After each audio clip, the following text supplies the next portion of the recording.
Market देख के बहुत लोगों को लगता है अरे यार क्या मार्केट है ना। ये देखकर ना मुझे एक फिल्म याद आती है, मैं फिल्म का नाम भूल गया। उसमें ना शशि कपूर, ये तब की फिल्म है जब भारत में टैक्स रेट 75-80% हुआ करता था, उससे भी ज़्यादा हुआ करता था। वो शशि कपूर का मुनीम के बाद जाके कहता है कि साहब जितना हम कमाते हैं उसका इतना तो टैक्स में दे देते हैं। तो उन्होंने कहा कि देखिए जो रियलिटी है वो रियलिटी है, उसी में काम करना है। अब ये मार्केट की रियलिटी है। अगर आप देखेंगे ना, कल भी मार्केट ने दो शानदार ट्रेड दिया, एक सुबह खुलते ही शॉर्ट ट्रेड और एक इंट्राडे में लॉन्ग ट्रेड। आज भी मार्केट ने वही किया, कल और आज का बिल्कुल सेम पैटर्न है। कल भी खुलते ही एक सेल ट्रेड प्ले आउट हुई और फिर लोअर लेवल से एक शानदार रिकवरी की ट्रेड हुई। आज रिकवरी उतनी प्रोनाउंस नहीं है जितनी कल थी, लेकिन फिर भी मैं ये जरूर कहूंगा कि दो ट्रेड फिर भी मार्केट ने आज आपको दिए हैं। एग्जैक्ट लेवल डिफाइंड थी हमारी। 24,450 के स्टॉप के साथ शॉर्ट की ट्रेड थी, हाई 24,431 का था। 24,250 से 300 का तक का टारगेट था शॉर्ट ट्रेड का, और फिर वहां पर बाय करके 24,250 का स्टॉप था। और वहां से अगर आप देखें ना स्टॉप लगा ना दोनों तरफ स्टॉप नहीं लगा, और दोनों तरफ उस रेंज में मार्केट घूमा है और आपको दो मौके मिले हैं, ठीक है ना। तो इसी तरीके से आपको करना है। ये मार्केट इंट्राडे ट्रेडर्स का है। इस मार्केट में कोई पोजीशन कैरी करने का कोई मतलब नहीं है, कोई लॉजिक नहीं है कोई पोजीशन कैरी करने का। इंडेक्स पर, स्टॉक्स में आप पोजीशन कैरी करना चाहें वो आपकी मर्जी है, इंडेक्स में कोई मतलब नहीं है। सपोर्ट पर बाइंग करें, रेजिस्टेंस पर बेचें और एक छोटा सा स्टॉप लॉस लगा दें, और एक 1:1 maximum 2:1 kind of risk reward पर एक ट्रेड को लें और प्रॉफिट बुक करें दोनों साइड। ये जरूरी है। देखिए, अगर आपने सुबह शॉर्ट किया लेकिन प्रॉफिट नहीं बुक किया, चाहे कल चाहे आज, तो शॉर्ट करने का कोई मतलब नहीं है फिर, है ना। ऐसे ही अगर आपने लॉन्ग किया इंटरडे में, कल आपने मान लिया इंटरडे में लॉन्ग किया था, लेकिन अगर आपने कल दोपहर तक प्रॉफिट नहीं बुक किया था, तो आज आप वही ढक के 3 बार कल के उस लेवल पर आ गए थे जहां आपने लिया होता। तो इसके लिए प्रॉफिट बुक करना बहुत ज़रूरी है इंटरडे ट्रेड्स में, इस चीज़ को ध्यान में रखें। कच्चा तेल थोड़ा सा नीचे आया है, लेकिन अभी भी कंफर्ट जोन में नहीं है। मतलब ये 85 के नीचे आ जाए मान लो, तो थोड़ा सा आप एक थोड़ा सा कंफर्ट उसको कह सकते हैं। इंडिया विक्स देखकर मुझे अभी भी डर लग रहा है, अगर आप सच पूछें तो। थोड़ा अभी भी मुझे खल रहा है इस तरीके का इंडिया विक्स। इस तरीके की कॉम्प्लेसेंसी ना मुझे पसंद नहीं है, सच बताऊं तो। 3 दिन से मार्केट गिर रहा है, 3 दिन से इंडिया विक्स भी गिर रहा है। इंडिया विक्स को अब तक 13 या 14 पे होना चाहिए था। ये जिस तरीके से गिर रहा है ना, ये नॉर्मली एक अच्छा कंफर्टिंग साइन नहीं है। अब हो सकता है कि market in its wisdom is right और मार्केट यहाँ से चल पड़े, लेकिन मुझे थोड़ा सा ये एक रिस्क लग रहा है। और एक और बात, अगर 24,250 टूटा तो फिर एक बड़ी करेक्शन का डर रहेगा। 24,266 कल का लो था, 24,311 आज कल हुए, तो 24,250 इंपॉर्टेंट है। अगर वो टूटा तो फिर एक बड़ी करेक्शन का डर रहेगा आपके लिए। तेजी के लिए मैं कहूँगा कि 24,550 के ऊपर निकलना ज़रूरी है। स्टॉक स्पेसिफिक मौके भी अब काफ़ी कम हो गए हैं ऑनेस्टली। आज मुझे रफ्तार के घोड़े फिसड्डी स्टॉक्स बनाने में 5 मिनट लग गए। मिलियनर थे स्टॉक, कहाँ से ढूंढे, है ना।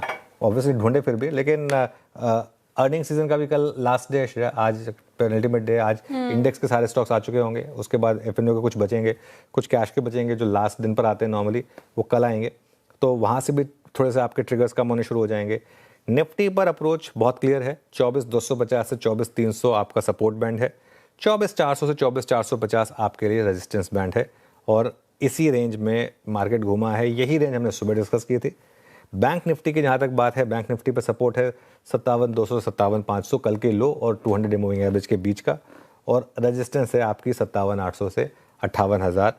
57,800 आज का हाई था, 57,799। तो ये आप देखिए, इस बात में कोई शक नहीं है कि इंडियन मार्केट में तेज़ी नहीं है। इंडियन मार्केट में बिल्कुल अप ट्रेंड ही देखने को मिल रहा है, लेकिन फिर भी इस समय पे वो तेज़ी प्ले आउट नहीं हो पा रही है। चीज़ों की जो स्थिति है वो अभी देखने को नहीं मिल रही है। इसके पीछे का रीज़न आपको ही पता है कि किस प्रकार से ग्लोबली संकेत देखने को मिल रहे हैं। ग्लोबली संकेत भारतीय बाज़ारों का बिल्कुल भी साथ नहीं दे रहे हैं, क्योंकि जब तक हार्मोन संकट से जो वर्ल्ड है वो निकलता हुआ नज़र नहीं आएगा, तब तक क्रूड ऑयल के दामों में ऐसे ही तेज़ी बनी रहेगी और फिर इंडियन मार्केट पे उसका दाब तो पड़ता हुआ नज़र ही आएगा। ये आपको ही पता है।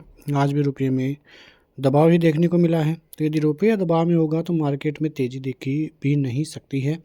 ये आप समझ लीजिए। जब तक ये टेंशन का विषय रहेगा तब तक इंडियन मार्केट की तरफ से कहीं ना कहीं दबाव ऐसे ही देखने को मिलेगा। लेकिन आने वाले दिनों में अब देखना होगा कि चीज़ें किस प्रकार से प्ले आउट होती है। क्या एफआईएस की ख़रीदारी आती है? यदि एफआईएस की ख़रीदारी आती है और बड़ी ख़रीदारी आती है, तो वो इंडियन मार्केट को काफ़ी अच्छा सहारा देकर जा सकती है, क्योंकि पिछले कई दिनों में आपने देखा कि इंडियन मार्केट में सेलिंग देखने को मिल रही थी, लेकिन अब धीरे धीरे वो जो सेलिंग है वो बाइंग में कन्वर्ट होती हुई नज़र आ रही है और यह आंकड़ा बढ़ता है, तेज़ी से बढ़ता है, तो वहाँ से इंडियन मार्केट को काफ़ी अच्छा सहारा मिलेगा और बड़ी रैली की संभावनाएं फिर देखने को मिलेगी। फिलहाल बाजार 24,400 के लगभग कामकाज कर रहा है। कल भी हम यही बात कर रहे थे कि जब तक बाजार 24,470 का लेवल नहीं निकालेगा तब तक 550 और 650 आपको दिखाई नहीं देंगे, तो वो लेवल निकालना बहुत ही ज़रूरी है। नीचे की साइड में कल का जो लो था करीब 24,250 तक का, वो लेवल इनिशिएट है सपोर्ट जोन के लिए और यदि वो निकलेगा तो ही इंडियन मार्केट के लिए एक बड़ी गिरावट देखने को मिल सकती है, वरना अप ट्रेंड ही इंडियन मार्केट दिखाता हुआ नज़र आ सकता है। बैंक निफ्टी भी जहां एक और 57,600 के ऊपर बनी हुई है, 250 पॉइंट की गिरावट तो आज देखने को मिली है। सेंसेक्स में 113 पॉइंट की तेज़ी भी है, लेकिन जब तक 57,800 क्लियर नहीं होगा उसके ऊपर 58,200 58,500 फिर देखने को मिलेंगे, लेकिन सपोर्ट जोन 56,800 का एक बड़ा सपोर्ट जोन रहेगा और 57,200 छोटा सपोर्ट जोन रहेगा। यदि ये इनिशिएट रहते हैं और बड़ी तेज़ी होती है तो इंडियन मार्केट को काफ़ी अच्छा सारा बैंकिंग सेक्टर देकर जा सकता है। लेकिन फिर भी एक तरह से देखें तो बाज़ार को इतना नुकसान देखने को नहीं मिल रहा है और आने वाले दिनों में जो तेज़ी है वो इसी प्रकार से प्ले आउट हो सकती है। देखना होगा कि किस प्रकार से आने वाले दिनों में चीज़ें जो है वो पॉजिटिवली फील होती है। यदि ऐसा होता है और बाज़ार में पॉजिटिविटी आगे भी देखने को मिलती है तो फिर इंडियन मार्केट में काफ़ी अच्छी तेज़ी जो बाज़ारों को 28,000 30,000 के लेवलों तक लेकर जा सकती है। अब भी देखें तो ऑल टाइम हाई से मार्केट केवल 7% की दूरी पर है। 7% और मार्केट चलेगा तो फिर बड़ी रैली की संभावनाएं दिखाई देगी, वरना इंडियन मार्केट की तरफ से अभी भी कंसोलिडेशन की स्थिति ही देखने को मिलेगी। मिलते हैं नेक्स्ट वीडियो में, तब तक के लिए जय हिंद।